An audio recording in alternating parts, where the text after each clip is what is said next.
पांचों पांडव एवं द्रौपदी जंगल में छुपने का स्थान ढूंढ रहे थे। अचानक भीम की नजर महल पर पड़ी और वो आकर्षित हो गया।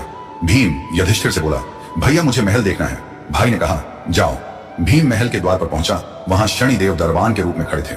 भीम बोला, मुझे महल देखना है। दरबान ने कहा, महल की कुछ शर्त है। 1, महल में 4 कोने हैं, आप एक ही कोना देख सकते हैं। 2, महल में जो देखोगे उसकी सार सहित व्याख्या करोगे। 3, अगर व्याख्या नहीं कर सके तो कैद कर लिए जाओगे। भीम ने कहा, मैं स्वीकार करता हूं, ऐसा ही होगा। और वह महल के पूर्व छोर की ओर गया। वहां जाकर देखता है कि 3 कुएं हैं, अगल बगल में छोटे कुएं और बीच में एक बड़ा कुआं। बीच वाला बड़े कुएं में पानी का उफान आता है और दोनों छोटे खाली कुओं को पानी से भर देता है। फिर कुछ देर बाद दोनों छोटे कुओं में उफान आता है तो खाली पड़े बड़े कुएं का पानी आधा ही भर पाता है। इस क्रिया को भीम कई बार देखता है पर समझ नहीं पाता और लौटकर दरबान के पास आता है। दरबान, क्या देखा आपने? भीम, महाशय मुझे समझ में नहीं आया। दरबान, आप शर्त के अनुसार बंदी हो गए हैं और बंदी घर में बैठा दिया। अर्जुन आया, बोला, मुझे महल देखना है। दरबान ने शर्त बता दी और अर्जुन पश्चिम वाले छोर की तरफ चला गया। आगे जाकर अर्जुन क्या देखता है? एक खेत में 2 फसल उग रही थी। एक तरफ बाजरे की फसल, दूसरी तरफ मक्का की फसल।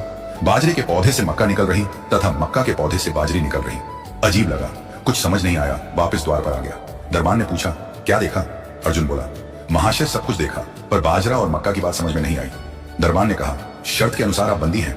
नकुल आया, बोला, मुझे महल देखना है। फिर वह उत्तर दिशा की ओर गया। वहां उसने देखा कि बहुत सारी सफेद गायें जब उनको भूख लगती है तो अपनी छोटी बच्चियों का दूध पीती है।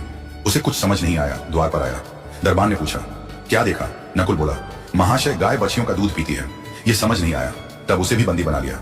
सहदेव आया, बोला, मुझे महल देखना है और वह दक्षिण दिशा की ओर गया। अंतिम कोना देखने के लिए क्या देखता है? वहां पर एक सोने की बड़ी शिला एक चांदी के सिक्के पर टिकी हुई डगमग डोले पर गिरती नहीं है। वह वापस द्वार पर आ गया और बोला, सोने की शिला की बात समझ में नहीं आई। तब वह भी बंदी हो गया। चारों भाई बहुत देर से नहीं आए। तब युधिष्ठिर को चिंता हुई। वह भी द्रौपदी सहित महल में गए। भाइयों के लिए पूछा। तब दरबान ने बताया वो शर्त अनुसार बंदी है। युधिष्ठिर बोला, भीम तुमने क्या देखा? भीम ने गुणई के बारे में बताया।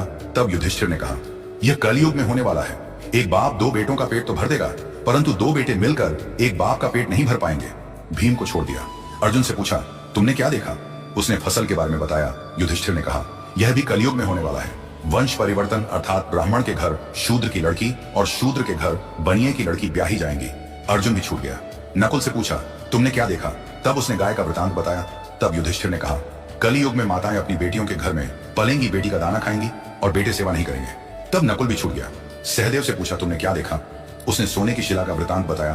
तब युधिष्ठिर बोले, कलयुग में पाप धर्म को दबाता रहेगा परंतु धर्म फिर भी जिंदा रहेगा, खत्म नहीं होगा। आज के कलयुग में ये सारी बातें सच साबित हो रही हैं। आप भी अपनी राय कमेंट करके बताइए।